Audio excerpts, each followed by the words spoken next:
Bonjour la team, comment allez-vous? J'espère que bien, moi pareillement. J'espère que vous vous êtes abonné à ma chaîne. Si ce n'est pas encore fait, vous avez juste à cliquer sur le petit bouton abonner en dessous de la vidéo. Là, on a notre site en construction. On remarque qu'il y a des similarités au niveau des blocs. Cependant, on constate qu'il y a un espace entre le haut du navigateur et le bloc de la page entière. Pour gérer les espaces extérieurs entre les blocs, on se sert de la propriété Margin. Elle permet de gérer les marges extérieures d'un bloc, que ce soit à gauche, à droite, en bas, en haut, en général. Par exemple, s'il fallait uniquement gérer la marge du haut, j'aurais utilisé la propriété Margin Top pour le spécifier. Donc, revenons à notre CSS et essayons de gérer les marges extérieures des blocs. En premier lieu, ajoutons la propriété Margin avec la valeur 0px dans la section Body, vu que le Body est un bloc.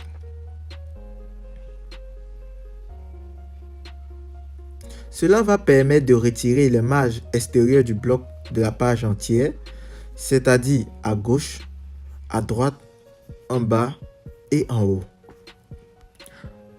Faisons une exécution. On constate que l'espace du haut a disparu et notre page est carrément collée au bord du navigateur. C'est good. En deuxième lieu, on constate que nous avons déjà un espace entre le bloc 1 et les autres blocs, comme sur l'exemple du site. Cependant, les blocs 2, 3 et 4 sont collés. Il faudra donc les séparer. Pour ce faire, on va juste demander au bloc 3 de donner ou de se créer une marge extérieure en haut. Cela se fera avec la propriété Margin Top. Et pour valeur, on donnera 10px. On fera de même avec le bloc 4.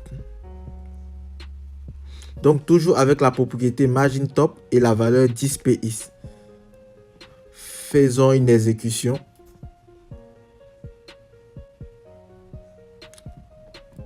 On constate que les marges se sont créées en haut du bloc 3 et 4. Vous aurez compris que pour une marge extérieure à droite, j'aurais mis Margin Right. Allons sur le site de l'exemple, voir ce qu'il manque.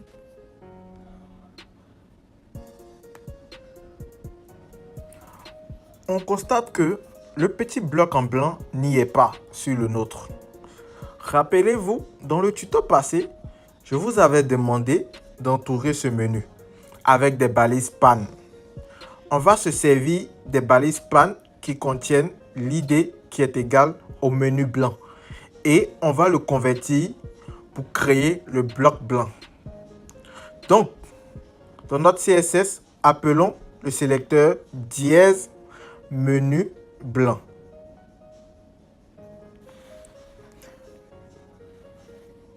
Une fois fait, en premier lieu, on va ajouter la couleur blanche. Donc, on utilisera la propriété background color à qui on donnera la valeur white. Faisons une exécution.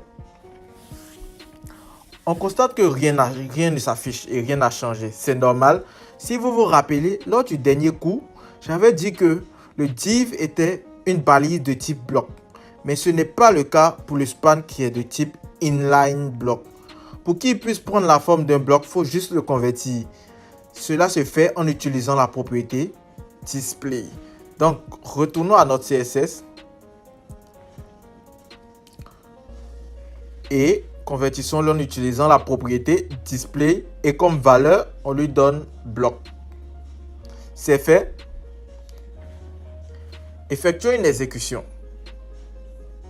Et là, le background apparaît.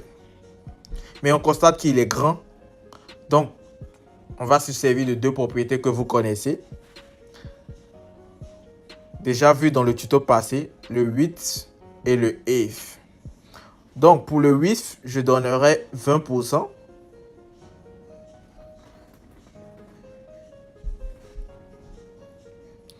Et pour le height, je donnerai 30%.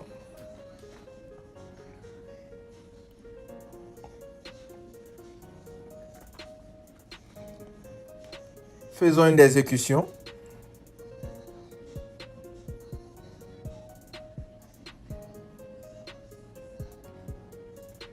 Et là, on constate que la taille est réglée.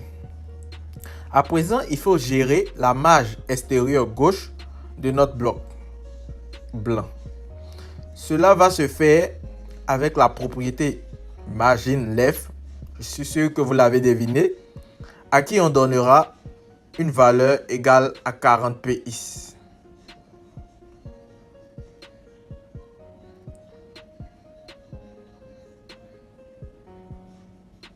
Aussi, il faudra lui donner une marge extérieure haute avec la propriété margin top qui va être réglée à 50 PX. Faisons une exécution. On constate que le bloc a bougé et est à présent bien positionné. Une fois terminé, on va s'attaquer aux marges intérieures du bloc blanc et du bloc 2.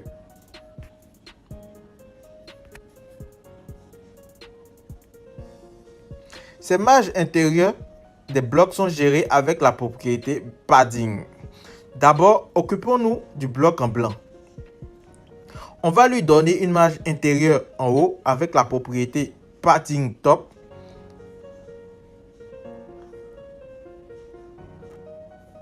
Et le fixer avec la valeur 5 PX, 5 pixels.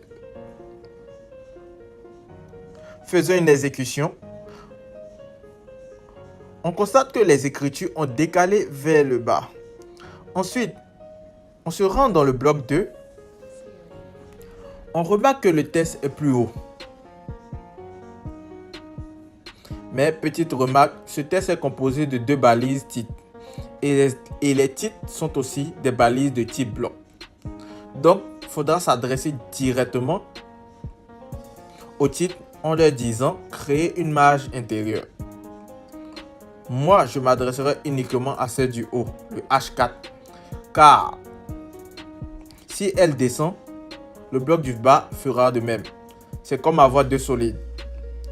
Donc, dans le CSS, on écrira, pour faire référence à la balise titre H4, dans le bloc 2, j'utiliserai un sélecteur particulier, TS bloc 2, espace et la balise H4. Pour dire la balise H4 présent dans le bloc 2. Une fois fait, comme propriété, utilisons le padding top avec une valeur de 70 PX. Faisons une exécution. On constate que les 2 blocs ont décalé vers le bas. Dans un prochain tuto, nous allons aligner le test et donner un style à notre liste. J'espère que vous vous êtes abonné et que vous avez aimé le tuto. N'oubliez pas de liker et de vous abonner pour plus de tutos.